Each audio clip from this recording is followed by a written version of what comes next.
मुळात ह्या 27 गावांमध्ये जवळ-जवळ 28 जिल्हा परिषदेच्या शाळा आहेत. ज्यावेळेला 2015ला शासन निर्णयाने ही गावं महापालिकेत समाविष्ट झाली, त्यावेळेला शिक्षण विभाग म्हणजे शाळा ह्या जागेवरच राहिल्या. त्या आजसुद्धा जिल्हा परिषदेच्या अधिकारात आहेत. त्याचा परिणाम असा आता झालेला आहे, की त्या काळामध्ये या शाळेंचा देखभाल दुरुस्ती किंवा इलेक्ट्रिसिटीचं बिल भरण्याची जबाबदारी ग्रामपंचायतची असायची. जिल्हा परिषद किंवा पंचायत समितीकडे कोणतीच त्याची तरतूद नसते. परंतु आता गेल्या 10 वर्षामध्ये या भागामधचं प्रशासन जे आहे ते ग्रामपंचायतचं नाही आहे, महानगरपालिकेचं लागू झालेलं आहे. आणि ह्या शाळा महापालिकेत वर्ग न झाल्यामुळे महापालिका इथे कोणतंच कॉन्ट्रिब्युशन पे करत नाही शाळांच्या बाबतीत. आणि जिल्हा परिषद पंचायत समितीच्या माध्यमातून जो काही देखभाल दुरुस्ती किंवा डेड स्टॉक स्टेशनरीच्या नावाने जो पैसा येतो तो फार तुटपुंज असतो. त्यामुळे शाळांची इतकी वाताहत झाली आहे. शाळा दुरुस्तीच्या बाबतीत असेल, पत्रे रिपेअरिंगच्या बाबतीत विषय असेल आणि सगळ्यात मोठा विषय म्हणजे इलेक्ट्रिसिटीचा.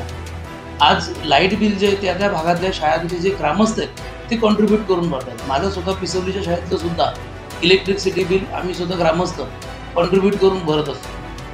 कुठेतरी याच्यात एक योग्य निर्णय झाला पाहिजे. या शाळा महापालिकेत आल्या तर निश्चित महापालिका या बाबतीत काहीतरी जबाबदारी उचलेल.